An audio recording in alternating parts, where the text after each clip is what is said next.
Hello and welcome back to another episode of the Play It On Repeat podcast, the podcast where I go back to some of my favorite albums and review them through the context of my current music tastes.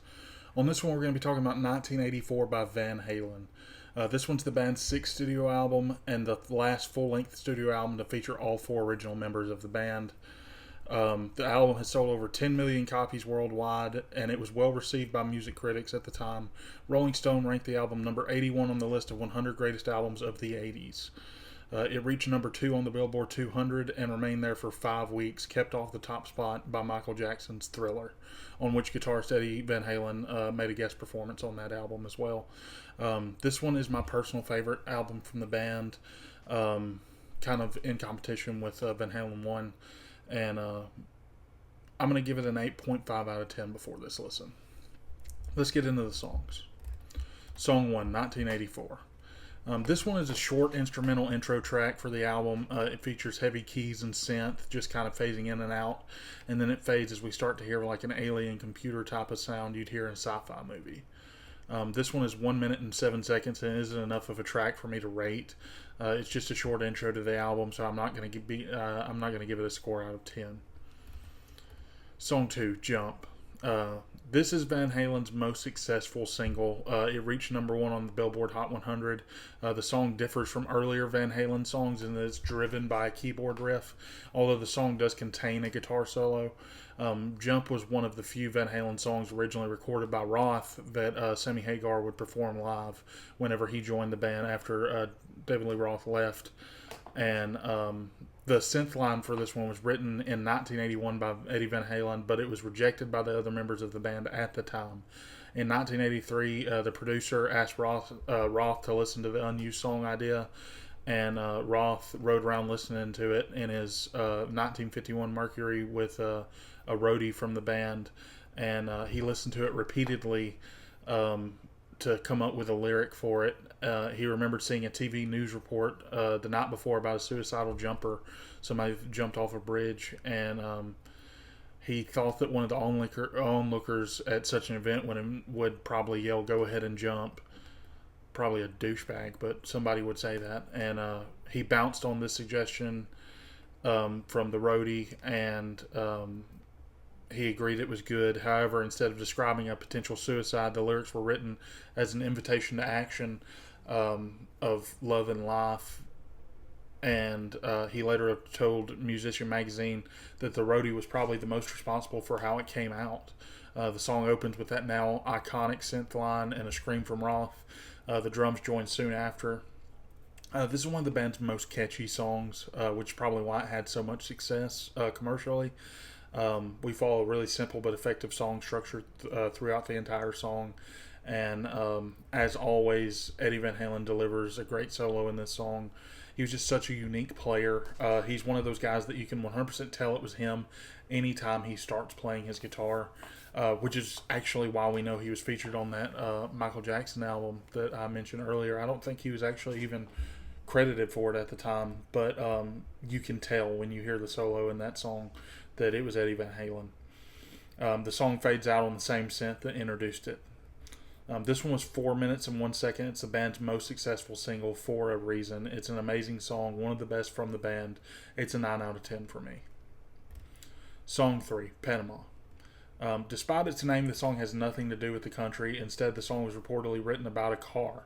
In an interview with Howard Stern, David Lee Roth explained that the meaning behind the song was it's about a car that Roth saw race in Las Vegas.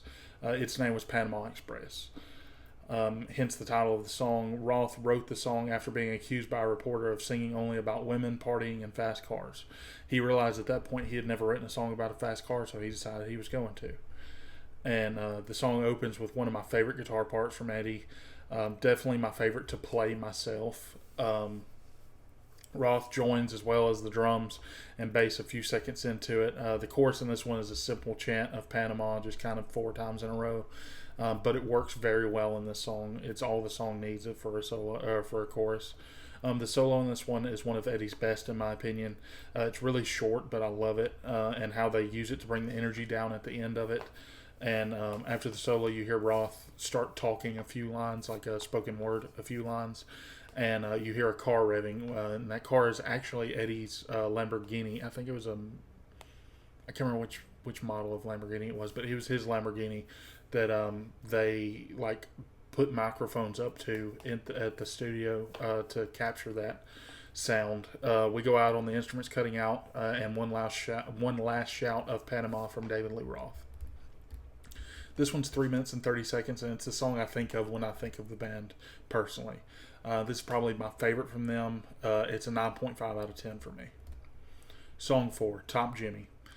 Top Jimmy refers to James Paul Connick, a musician and personality from the Los Angeles punk and roots rock scene in the late 70s and early 80s.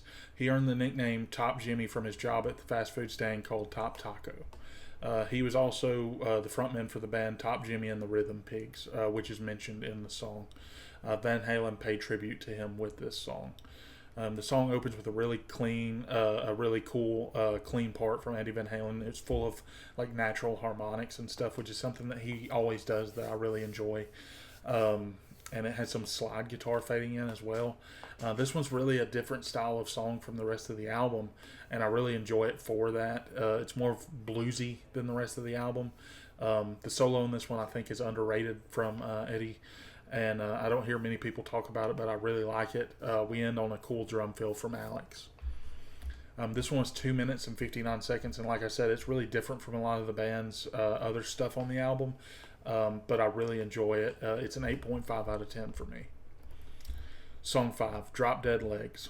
Eddie Van Halen revealed in an interview that as a longtime fan of AC/DC, this one was inspired by Back in Black by the band. This song opens with a cool sort of half clean, half distorted guitar part. Eddie cranks up the gain soon after, and the drums join him as well. Roth starts singing soon as well, and I can definitely tell the AC/DC influence on this song. It's kind of like the guitar parts are like what you would expect an AC/DC song to sound like if Eddie Van Halen wrote it, if that makes any kind of sense at all. Kind of just made a little more complex than the simple couple of chords that AC/DC would do. He does do that, but he throws his little lead stuff in amongst it as well. We end the song on about a minute of the band jamming and Eddie soloing. This one was 4 minutes and 14 seconds. I do really like the song, but it's my least favorite to this point on the album. That being said, it's still an 8 out of 10 for me. Song 6, Hot for Teacher. Cashbox said the song shows Van Halen at their absolute zenith, saying that the multi-watt voltage surges through their speeding hard rock anthem, with Eddie Van Halen again proving why he is the best. This one opens with an iconic drum part where Alex is using double bass to make his drum sound like a cammed engine. It's a super impressive part.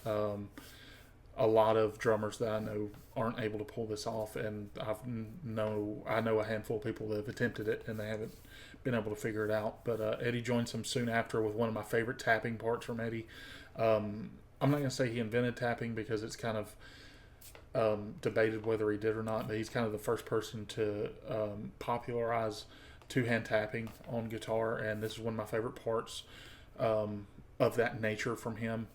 And we then settle into the main riff, and the song really kicks off. The song has probably my favorite vocal performance from Roth that I can think of right off the top of my head. This is another one that has an amazing solo from Eddie as well. All throughout the song, we get parts where the energy goes way down, and we hear classroom noise and Roth kind of acting as like a class clown / the annoying kid in the class, and kind of complaining, and I enjoy that about the song. Normally I don't think I would enjoy something like that, but I really did in this song for whatever reason. We go out on a couple big chords from the band, and then it just cuts out. This one's 4 minutes and 42 seconds, making it the longest song on the album, and it's one that doesn't feel like it's that long. It's another one of the band's absolute best. It's a 9 out of 10 for me. Song 7, I'll Wait. This song was written as a collaboration between Van Halen and the Doobie Brothers singer Michael McDonald, who was brought in by Templeman, their producer, when David Lee Roth had trouble completing the melody and lyrics to the song. Originally, the song's subject was inspired by a woman wearing men's underwear in a Calvin Klein print media advertisement. This is another song that's heavy on the synth and keys. The synth bass line is the thing that kind of drives the song along the entire way. Ross' vocal performance in this one isn't one of my favorites from him. It's almost like he's doing like a weird accent in a lot of the parts, and it just doesn't come across as great. This also has my least favorite guitar solo to this point in the album. Has that problem that a lot of the solos that I talk about have of being kind of low in the mix, which is kind of weird for Van Halen because Eddie was kind of like the focal point of the band in a lot of ways. They kind of structured everything around him. But I did not like the way this solo was mixed. The song ends on a fade out as the chorus kind of just goes on. This one was 4 minutes and 40 seconds, and it's 2 seconds short of being as long as Hot for Teacher. But it feels like it's a minute and a half longer. It has the exact opposite effect as Hot for Teacher. Like Hot for Teacher feels like it's shorter than it is. This one feels exponentially longer than it is just because of the way it's structured, and I just didn't really jive with this one. This is a definite low spot for the album, and for me it's a 6.5 out of 10. Song 8, Girl Gone Bad. This one was written by Eddie, humming the melody into a tiny cassette recorder in a hotel room while the band was on tour. He showed it to the band, and they started writing immediately after that. It opens with another clean guitar intro with a lot of natural harmonics once again. The bass and drums join soon after, and the pace picks up. I love the pace we get to in this one. We get to the point it's so fast it's almost gallopy, which is I'm a sucker for.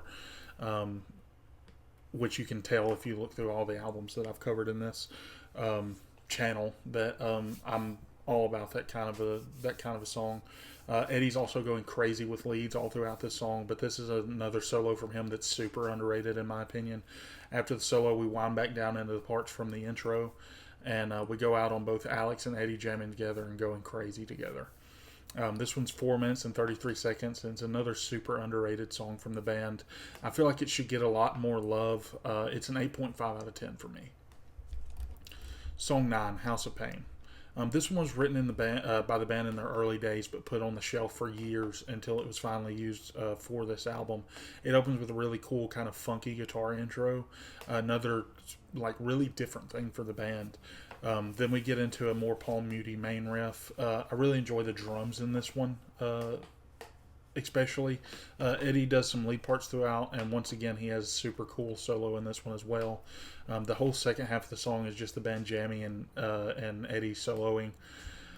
There is one part where Roth comes back and sings along with the guitar part and gives one final scream in the second half of the song, but that's all we hear from him in the second half. The song fades out on the same guitar part. Roth sang along too.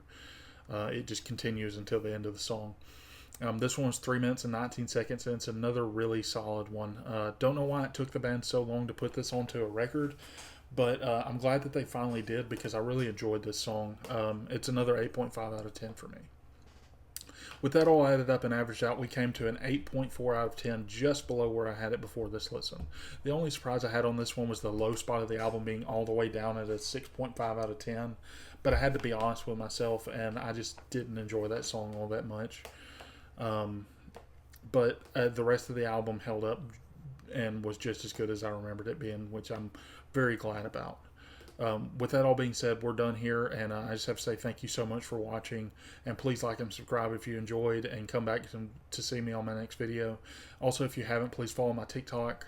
Just look up Play It on Repeat Podcast, and we have music discussions there every day pretty much. And if you're into this kind of music, if you like this video, you'll like the TikTok just as much. Thanks. Bye.